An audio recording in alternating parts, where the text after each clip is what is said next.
So, cloth diapering is gaining popularity na po, no? Not only is it an eco-friendly option, but it can also be more cost-effective in the long run. Alam naman natin yung lahat, di ba? Mas makakatipid ka sa katagalan habang ginagamit mo ang cloth diapers. However, it does come with its own set of guidelines. And today, we'll discuss how to make sure na yung mag-aalaga sa inyong baby ay well prepared. Ayan. So now, let's start. Ito yung tips para well prepared ang caregiver ni baby sa cloth diapering. Una, communication is the key. Ito talaga yung dapat unang-una. Diba? Communication. Make sure you have an open and honest conversation about your diapering routine.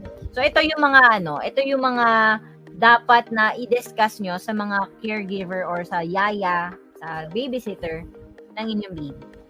Explain the basics. So begin by showing them the different parts of a Mary diaper, yung cover, yung insert, and any additional features like snaps, tummy guard, and make sure they understand paano ito isuot at paano hubarin, di ba? Ipaliwanag lahat. Don't assume na alam nila agad lahat, di ba? Meron akong papakitang picture. Ito, nakikita niyo pa yan. Yan, ito yung post dati ni Mommy Dayan Romano Maceda. Kapag ama ang bantay. Ayan, kita nyo naman, baliktad ang pagkakalagay. Hello, shoutout sa'yo, Mommy Dayan, kung nanonood ka. Ayan, ito yung mga ganitong moments, yung maiiwasan natin kung maipapaliwanag natin sa mag-aalaga yung basics. Pag maipapaliwanag natin sa kanya lahat, di ba? Again, don't assume na alam na nilang lahat agad. At wag mapapagod, magpaulit-ulit. Kasi hindi lahat maiintindihan sa isang beses na paliwanagan lang. Alam nyo yan, di ba? Kahit naman tayo sa sarili natin, may mga times na sinabi na sa ating lahat, na paliwanag na sa ating lahat ng mga kailangan gawin. Pero parang meron pa rin nami-miss. Meron ka pa rin nami-miss. Diba? Meron ka pa rin hindi na gets. So wag tayong mapagod na magpaulit-ulit. Be patient po. Ayan, sabi ni Mommy Mary Joy, 1 month po, start muna nun sa lampin. Ngayon po, unti-unti na nakakapag-ipon ng CD. Yes, kami 5 days pa lang si baby. Nag-cloth diapering na siya. Lampin din po kami nag-start. And ang maganda kasi sa lampin, perfect na perfect siya, lalo na sa mga maliliit na babies, di ba? Sa mga preemies, ganyan. Sa mga 3 kilograms below, 4 kilograms below, maganda po ang lampin. Yan. And after, di ba, after mong gamitin siya as lampin, pwede mong gamitin as insert, or, di ba, paglaki pa, pamunas na. Ngayon, nagsuschooling na si Josiah, ginagamit na niya pamunas, pangsapin sa likod, ganyan. Marami pong gamit ang lampin. Ayan, sabi ni Mami Shelleen, PT na po kami since August 5, 2022. But we started when Adi was newborn, 2019. Daytime only and exclusive CD July 2020. Hands-on po ako, no nanny, full-time mama here. Yun. Bongga, no? Daytime only, tapos nag-exclusive ng 2020. Tapos, parang ang bilis, no? Ang bilis nag-PT ni Adi. Diba? Isa rin po yan sa benefit daw ng cloth diapering. Yung mas maagang nagpa-potty training yung bata. Though, tayong mga mommies, alam niyo yan, yung mga cloth diaper moms dyan, kahit tayo, ayaw natin silang matapos mag-cloth diapers. Ayaw natin silang mag-potty training, pero napapaaga minsan. Mas napapaaga po sila mag-PT. Ayun. So, communication is the key po. Una, explain the basics. And then, i-explain din po natin yung storage. Diba? Kung saan nilalagay yung malilinis na diaper, saan, at paano ito i-store pag madumi na. Pagkahubad ni baby, saan mo ilalagay, At paano, wag mong ibababad, diyaan mo lang sa dry na pill, ayan, paghiwalayin mo yung insert at diaper, yung ganon. At pag may pupo, banlawan, yan, yung mga ganyan. Ipaliwanag po natin yun. And then, yung changing frequency, kung gaano kadalas dapat magpalit. I-explain nyo kung bakit importante na i-check natin yung wetness at palitan natin yung diaper agad-agad to prevent leaks and para mas komportable kay baby.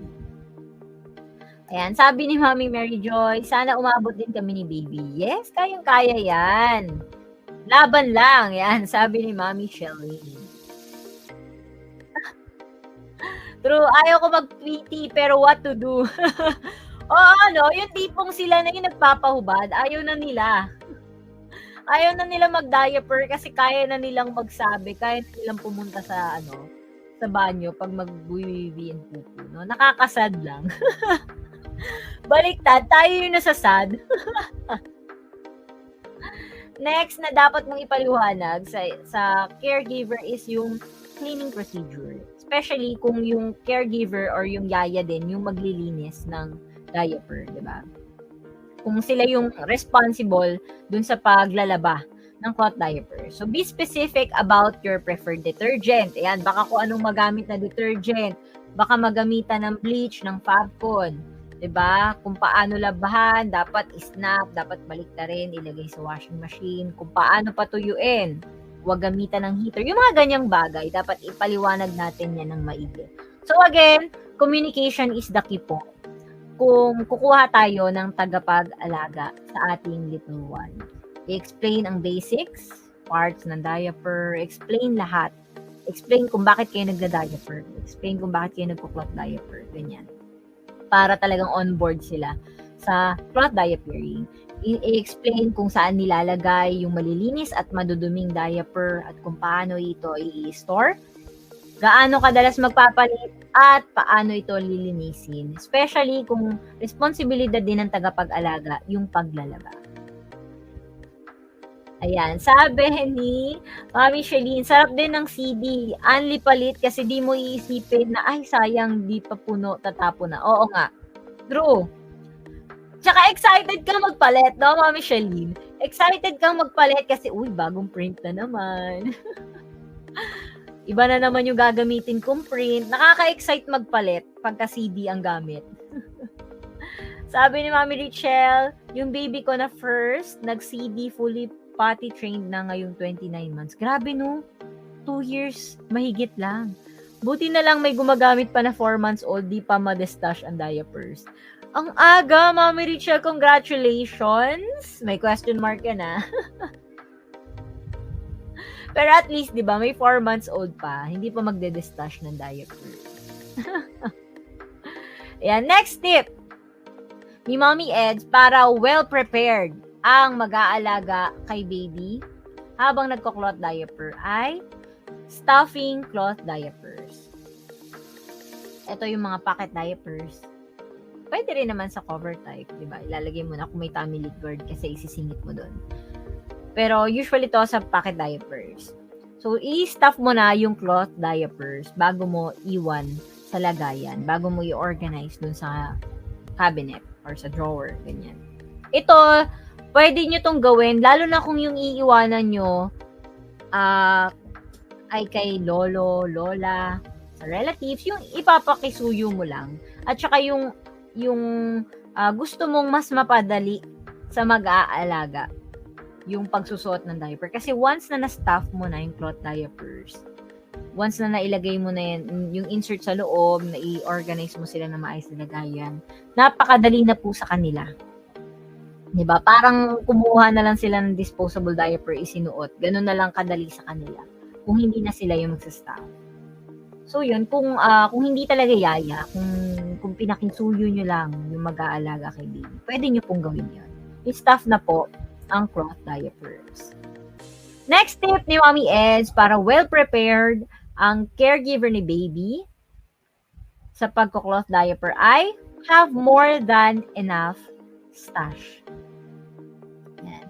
Ano ba yung enough stash para sa iyo, Mommy Eds? Para sa akin, personally, ang enough stash Sa umpisa ay 24 diapers. Yan, that's enough for 2 days. Kasi kapag may enough na kayong stash for 2 days, tapos yun na yung ginagamit nyo, maglalaba kayo after 2 days, doon nyo na malalaman kung ilan ba talaga yung kailangan nyo, tuwing kailan ba kayo maglalaba. Diba? Ngayon, kung alam nyo na yung enough stash para sa inyo, mas maganda kung magkaroon kayo ng extra. Para kahit na anong mangyari, kapag si Yaya or yung tagapag-alaga kay baby yung nagbabantay, kahit anong mangyari, may extra silang magagamit, diba? Hindi sila maghahagilap or bibili pa ng disposable kasi wala nang nasuot na cloth diaper.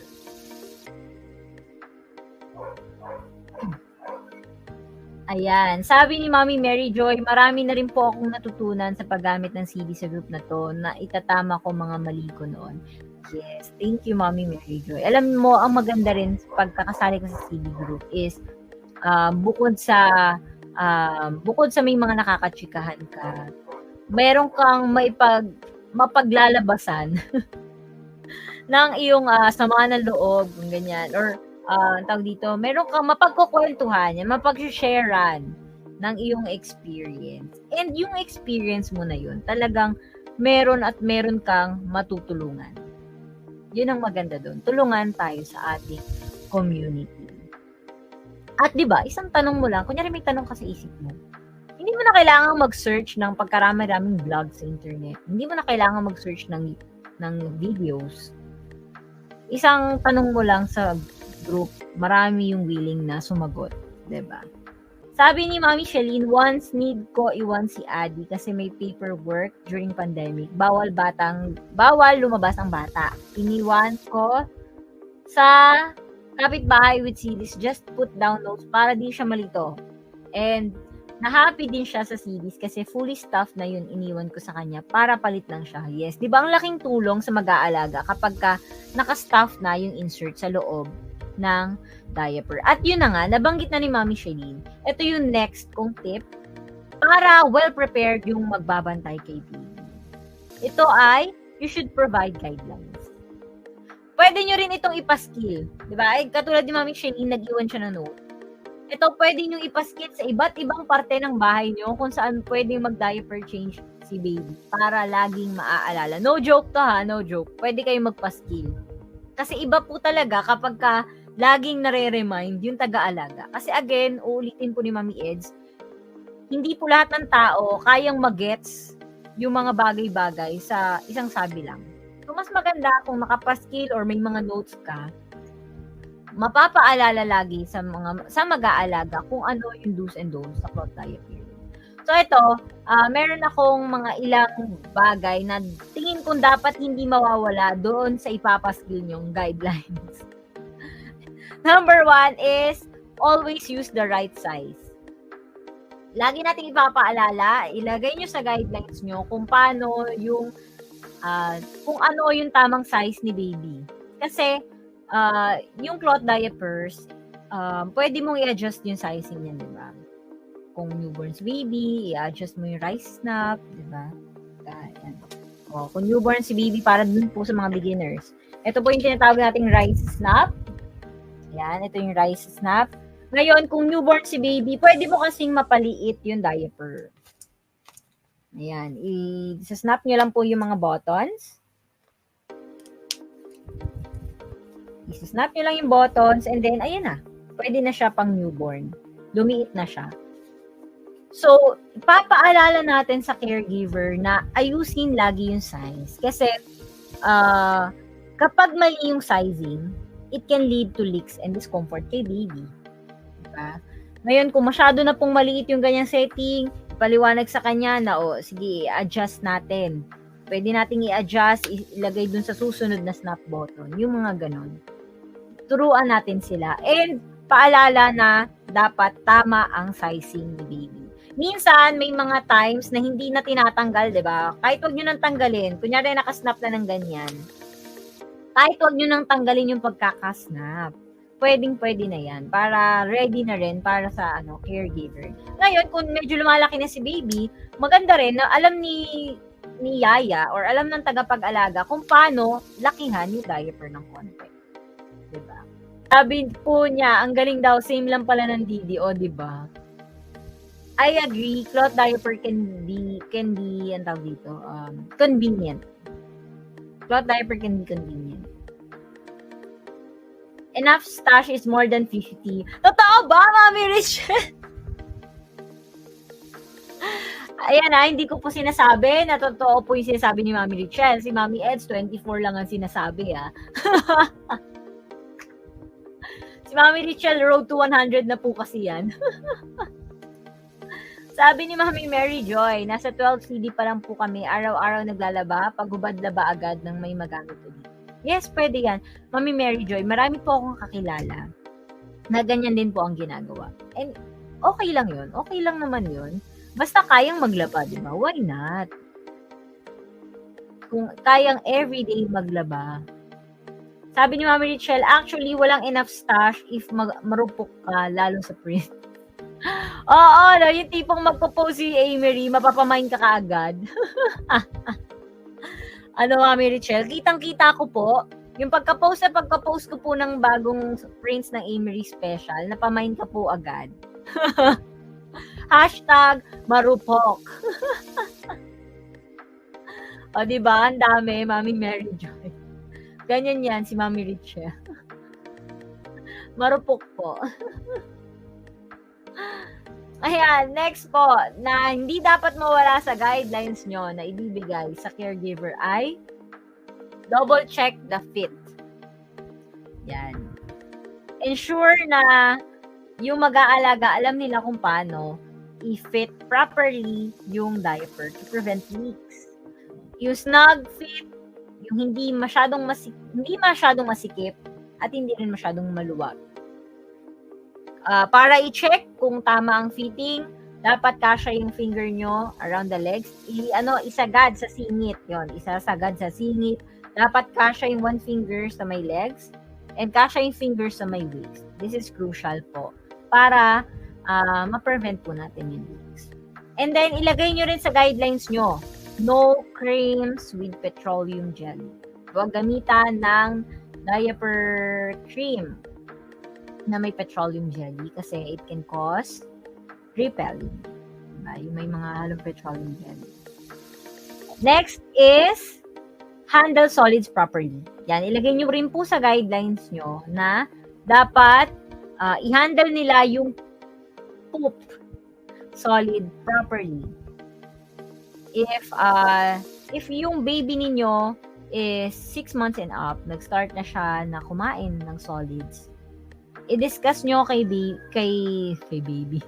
I-discuss nyo po sa mag-aalaga kung paano yung kasi ano po yun yung isa sa mga challenges kasi ng mga nagko-cloth diapering, di ba? Hindi naman po yung lingid sa kaalaman ng lahat. Yung pag-handle ng solids. So, walang pinakaiba sa yaya or sa caregiver. Yun din yung magiging challenge din or magiging struggle din nila yan sa umpisa. So, paliwanag natin na i-dump sa toilet bowl and then gamitan ng sprayer, diaper sprayer, ng bidet or sa gripo, yung ganyan. Ilagay natin yung step by step na procedure kapag nagpupo si baby. Ngayon, kung ayaw nyo naman na i-handle nila yung solids, kung talagang yung kunyari na pag-iwanan nyo, alam nyo hindi carry na i-handle yung solids, pwede namang pag-uwi nyo na, pwede namang ilagay lang nila sa malinis na lagayan, sa wet bag or sa dry pail, ganyan. Tapos pag-uwi nyo, kayo na lang yung mag-pre-wash agad-agad. Pwede naman po yun. Hindi naman po strictly na na pagkagamit dapat labahan na agad. Meron din pong mga instances, lalo na kung busy mommy, na hindi agad na pre-wash. And it's okay. Huwag po tayong ma-stress. Huwag po nating stress ang ating sarili as long as kaya po as long as malalaban po natin sila within the day. Diba? Huwag lang natin patagalin ng sobrang tagal para hindi pa mahain ng bacteria, hindi kumapit yung stains. And then last tip, ito. Sana sana ma-absorb ng ating mga mommies, mga working mommies and daddies. Itong last tip ni Mommy Eds para well prepared last tip ni Mommy Eds para sa mga kukuha ng tagapag-alaga kay baby na nagko-cloth diaper. Do not expect perfection at the start. Yan. Just like sa ating mismong cloth diapering parents, it will take time para ma-perfect nila yung pagko-cloth diapers bago nila makabisado lahat. Ganyan. Kaya, huwag tayo mag-expect. 'Di ba? Lahat naman po ay hindi magsisimula ng alam na nila agad lahat. Again, be patient. Don't expect para di tayo masaktan. Ganon. Huwag tayo mag-expect. Don't expect too much. I-expect na natin na may mga pagkakamaling mangyayari. Kung iiwanan po natin sa iba, yung nagko-cloth diaper natin baby. Ayan, sabi ni Mami Mary Joy, yes, marami nagpayo sa akin ng first time use ko. Thank you mga mommies. Yan. Thank you po sa mga mommies dyan na handang tumulong at sumuporta sa mga kapwa mommies. Diba? And there you have it. Yan, a comprehensive guide to prepare your caregiver for cloth diapering. So that wraps up another episode of Diaper Diaries. Thank you for tuning in, mga mommies.